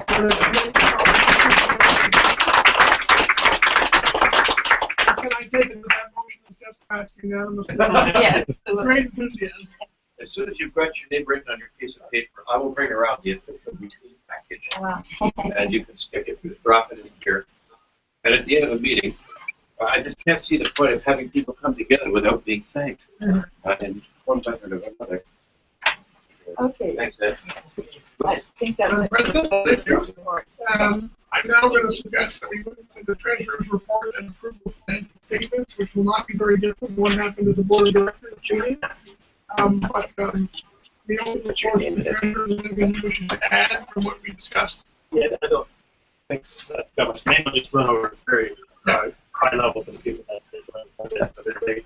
And again, just want to say that you see the President's report how much that the organization does on such a tight budget without much recurring revenue outside of membership fees. Just again, high level. Last year, revenue grew. Fees and donations remained stable. Expenditures again are largely variable based on activity levels, with the exception of about $25,000 in annual operating costs, about $40,000 plus in staffing services. Again, the balance sheet is in excess of liabilities over assets. Account payable, as we talked about, has grown as key financial priority this year to reduce the size of that account payable to get that down as much as possible. So that's all I have. Thank you for that. I think we now need to move on to the appointment of the auditor, which is item F. The annual report. Sorry, just a motion to accept the, Is there a motion to accept the treasurer's report? Catherine, Catherine? All those in favor? Contrary minds, is there any? Right? Appointment of the auditor, item F. Do we have a motion on the floor to appoint Henry Salmon as the auditor for the organization? Thank you. Seconded? Thank you. Are there any other nominations for the auditor? Hearing none, I declare the auditor appointed unanimously. Thank you. Report of the program committee. Yeah, we don't have honest. Christian, did you have anything to say? Christian is the vice, Andy Mahmood is the chair of the program committee, but he couldn't be here. I think we called it even our last meeting, probably about 3 months ago. That was April. We met about 3 months ago. Gosh, so. No, we've carried out some of the things, and so I've mentioned some of them in the report. Yeah. Thank you for that. The appointment of new directors. We have some nominations, and I think some CVs have been circulated. Yeah. 3? Yes, indeed. Clark. Graham Fox, Stephen Parker, there's one other. Robert didn't get one. But that just came out, I think, Doug can speak to Robert. I can do that now. By all means, Doug, yeah. Okay, thanks. I got Robert yesterday. We've been after him for a while. I met Robert, I believe it was April, at a lunch in Elliott, with the Canada Club. So I invited the gentleman who's organizing the affairs for Island Park, the affairs part of the program, William Peake. He said, can I bring my boss, the director of the organization, by all means, the more the merrier. I'm going to reform this just to make sure that we're all clear. Robert Cairns is president and founder of Cairns Insurance Corporation and Cairns Investment Corporation. Originally from Dublin, in Ireland, he graduated with a Bachelor of Arts degree in archaeology and Greek civilization from the University of Dublin before immigrating to Canada in 1979. Since then, he has been continually involved in the Irish community, making significant contributions to a number of Irish organizations. These include his position as chair of the Ireland Fund of Canada from 1989 to 1992, and director of the American Ireland Fund. He is also a founding director of the Ireland Canada Chamber of Commerce and remains a member to this day. As the chairman and founder of Ireland Park Foundation, he continues to articulate the vision of creating full recognition for the Irish community and their history in Canada.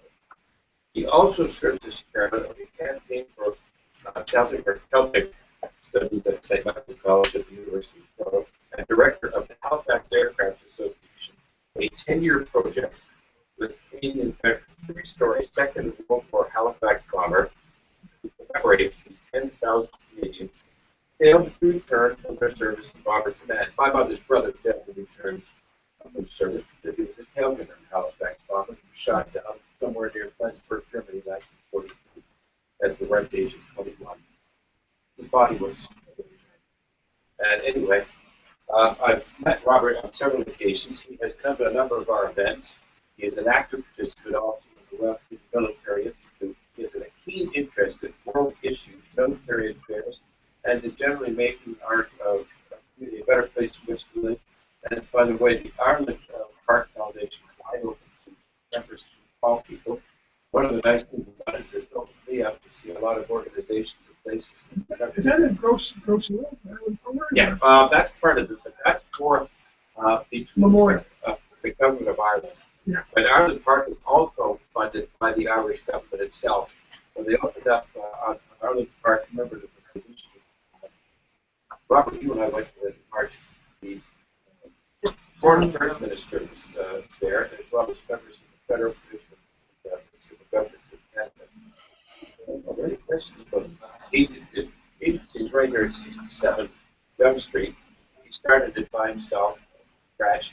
It continues to be an ongoing concern, and he's looking to become an active member of the organization, and he's very, very pleased that afforded the opportunity to involve himself with us. I would highly recommend it. He offered membership to the directory. Thank you. Are there any questions? He couldn't be here. There is a relative's wedding in London. Thank you, John, for that. Thank you. I wonder if do we want to proceed director by director, or do you want to get the whole cluster? John, we can. John, did you have some other nominees? We have two or more directors to be appointed, Graham Fox and Ms. Tina Park. Thanks to our chairman for Graham Fox. I don't know whether everybody has their CV, but if so, I don't need to read to him. He's president of the Institute of Research of Policy, National Independent Nonpartisan Think Tank, headquartered in Montreal, etc. So the rest of the CV is there. And for that, I would nominate him. And then Ms. Tina Park, who has an incredible CV here, PhD candidate in the Department of History, topics transformation of Canadian Korean relations in the 20th century, and distinction in the U of T scholarships, Dean Armour Award in Canadian History, U of T Alumni Association, Remote Membership of Canadian Korean Scholarship, and a whole host of other accomplishments. Incredible, just don't know how to immerse them. And to do it all, in this case, I would nominate Dean Park, Graham Fox, as the directors. Thank you, John. So we have 3 nominations on the floor to join the board of directors. Can I open the floor to others who may wish to make other nominations? Hearing none, we have the 3 before us. I have a motion. Well, we already have a motion from John and from Doug. I will second the motion, and now may I invite all those in favor to so indicate. Contrary minded, if any. I declare those 3 members of the board duly and appropriately elected by the annual and general meeting of the NATO Association. Thank you.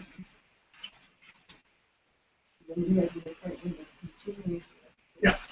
For the continuing directors, do we need a motion on that? I guess we do. Who will offer that motion, John? I'll second that. Second, thank you. We have a motion before us to nominate the continuing directors who are on that list of paper in front of you all. Anybody who is contrary minded on that motion? All those in favor? The motion passed, and the continuing director is re-elected to the board. And the motion closed. Motion so made. Nominations are now closed. Can I open the floor to any other business you may wish to raise at this point? Not be peremptory, if anybody would like to raise. Can I? Yes, sir. Sorry. I'm just a freelance member with my wife, Elizabeth. Welcome. Welcome. Thank you for accepting that. This is an honor. I will try to make it short, okay? By all means. We are Canadian, Polish. We have been active, politically active back in Canada on the Central and Eastern European matters since the Smolensk crash, which happened in 2010. As you know, 8 NATO generals were killed. We opened our private media company, which I give you, which is basically promoting the NATO matters and Central European matters and importance of alliance between Canada, America, and Europe. So this paper, sorry. Thank you very much. And this we open also an English version because the main portal is in Polish language. Sorry, thank you very much. We opened an English version of English broadcasts. We made about 146 mostly politically oriented broadcasts on the internet. We are very popular. I'm also a chair of the so-called Polish Gazette Club, which is a Polish civic conservative community across the world, which was created about, let's say, 6 years ago, because Poland is back in the communist hand, making the short statement, right? Especially after the Smolensk crash, when the entire pro-Western, pro-NATO government was kicked, in our opinion, by Russia at this point. Right? So I have been organizing, how should I say, on the Parliament Hill for the last 5 years in anniversary of that crash protests, political protests. Since the last year, I have been co-organizing, also supporting the Ukraine matter. In the last September, we organized a major event which was called Ukraine Was Not the First, Who Will Be the Next? There is a full English report on internet. So why I'm saying that? Not because I want to, but we are also involved in, there is a Polish Parliamentary Commission for Independent Investigation. Of course, it has been for now under huge attack of pro-communist government in Poland, but there is an upcoming step, right? We have a new president, which is great, and hopefully I'm saying I'm Canadian, but I'm still talking about my home country. Hopefully the new upcoming pro-NATO government. Because we are involved very much with this circle of independent scientists, what I would offer to you, 3 things. We can organize a conference with the scientists in Ottawa or in Toronto. There would be, let's put 3 names. It would be the Professor Inienda from Akron University, the leading expert in aviation expertise. It would be Dr. Gajewski from Ottawa, retired Earth accident investigator. It would be Professor Nowacek from Brussels. He's an expert in Brussels right now. And who next? It would be retired Bain leading engineer Berczynski. And it would be a conference for presentations. What we know for now. So why I think it is important not only for Poland, but it is important for entire world community. In my opinion, Ukraine wouldn't happen today if the world would react to this crash, let's say crash, years ago, because we let Putin do whatever he wants. So it will be no. That's correct. That's correct. So especially we did this protest starting in Georgia, then Kaczynski, then Smolensk, then Ukraine, whatever. So this is my first offer to co-organize or propose such conference, of course in English language. I also have, we organize, we created kind of 25 posters exhibition called Cutting 41 Smolensk to 10, which we are showing continuity between them. That's correct. And this exhibition is in English, of course, only language, and has traveled around the United States with great success, making awareness. I'm not doing any propaganda, but we are making awareness what is really happening. And it is, that's what we prevent. People don't understand that what is happening over there is not only for over there. It could, unfortunately, affect us also. So, and the last thing which I can offer, I will be, of course, promoting our organization on our social media. So thank you very much. Let me say three things. First of all, we're delighted you're here. We're glad you have joined the organization. We're honored to have you as part of the project. Secondly, the vice chair of our program committee is here, and I think we should take up the proposal and give it very serious thought. Because anytime we can contribute to a better understanding of the real dynamic between our friends in Eastern Europe and those who are not our friends, I think we're contributing to the large NATO cause in some constructive fashion. So I think that is extremely helpful. I know I'm speaking to other members of the NATO Association when we were part of a trip that went to Poland. Harry Berkman was on it, and Julie and myself and others. This is before the terrible crash. And the engagement and the commitment. We were hosted by the 2nd Mechanized Brigade in Krakow. And if you see that you go to the War Museum, their regimental museum, you see all the photographs. You see WW2, and they're with the Canadians. They're with the Canadians at Juno. They're with the Canadians in Monte Cassino. They're with the Canadians in a whole bunch of areas. Yeah. Then you see Suez. And when the Soviets said, we're not going to have any UN mission unless in a Soviet bloc country, the Poles put up their hand because they'd served with the Canadians before. And they were there and did a tremendous job with our Canadian forces as part of United Nations emergency. So I think it's a tremendous opportunity. And the truth of the matter is that it is countries like Poland who have the courage to stand up and join in the early days. We're now going through some challenging times. It's precisely the time for us to be helpful any way we can.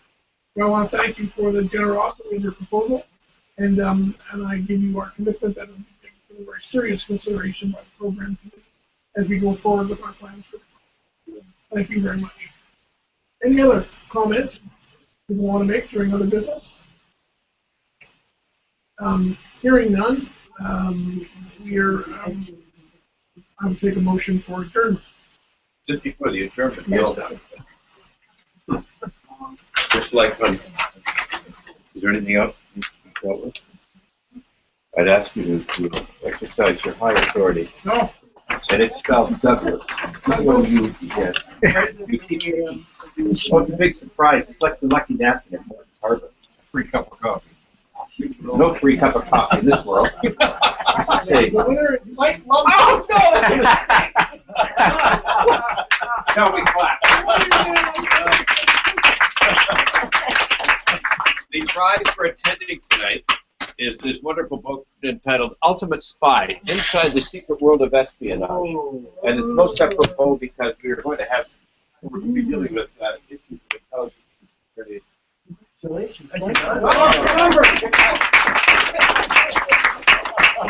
you. One of our own. Surprise. You should inscribe it. It is. He's gonna have to loan it to everybody. It's gonna be a movie, that's your job.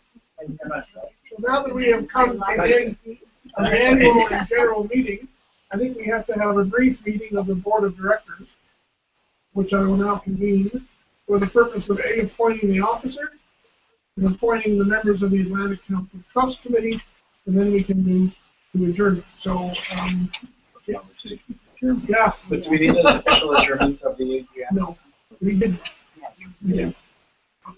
Appointment of officer. There's the sheet, it's the last page of the package. It is.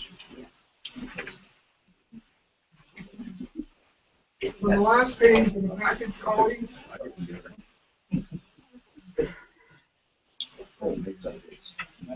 you go. So the immediate past chairman will be the Honorable Bill Graham. Yours truly will continue to serve as chair. Past president is Colonel Brian S. McDonald. Julie is our president. Andrew Mahut is the secretary to the board. Treasurer is Jeff Young. And the vice presidents are Harold Ball and Patrick Curtis and Irene Kanji and Ellis Kirkland, Douglas Knight, Colonel John McKenna, Garrett Nagai, Wayne Primo, and Lieutenant Colonel Robert Seidler. Honorary solicitor is Harry Berkman. The trust committee is Julie Lindhout and Jeff Young, and Barry Davenport, John F. Nagel, and Paul G. Smith. Any names missing from that list? Can I have a motion for the election of those officers for the Atlantic Council?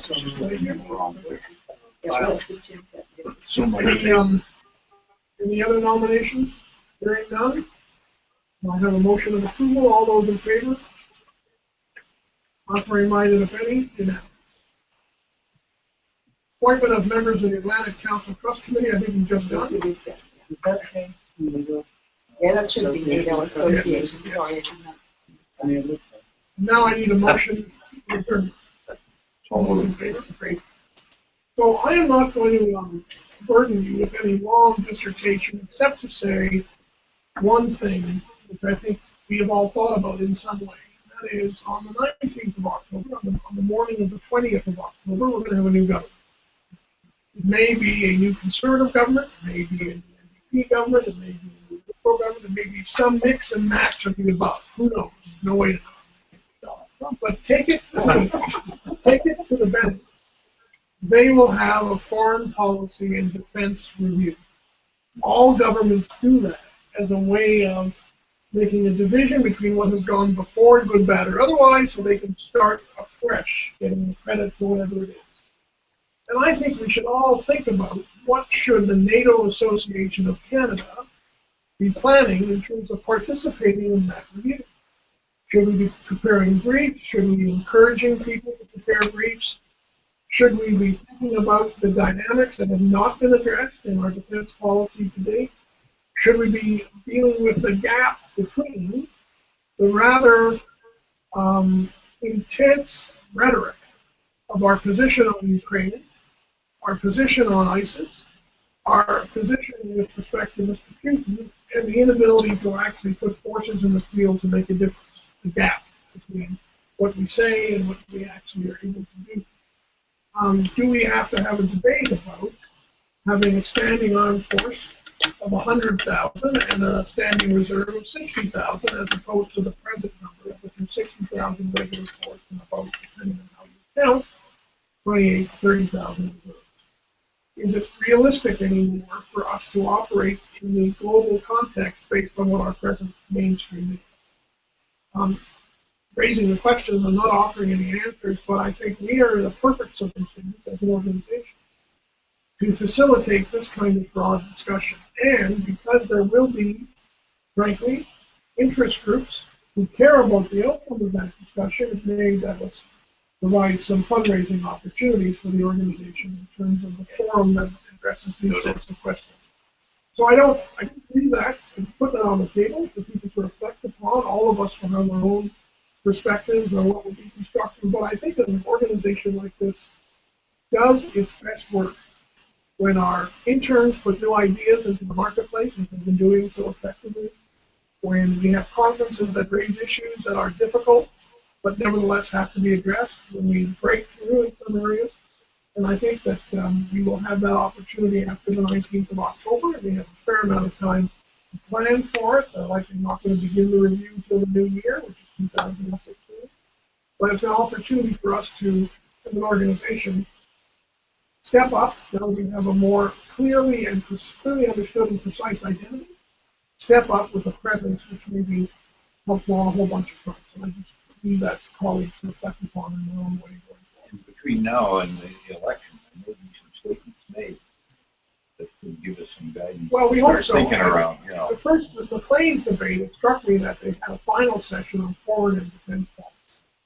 It all became about ISIS, and I'm not troubled by it. We never had a full debate on defense policy because none of the parties want it, because they all have things they don't want to discuss. Well, the Liberals don't want to discuss the decade of darkness, and the Tories now have, I think, embarrassment with respect to the gap between what they said they're going to procure and what's going to be, arriving in 37 years' time. Our ship procurement policy and everything but ships, as I recall. And the aircraft, absolutely. So nobody wants that discussion in the public domain, and which is why it's not happening.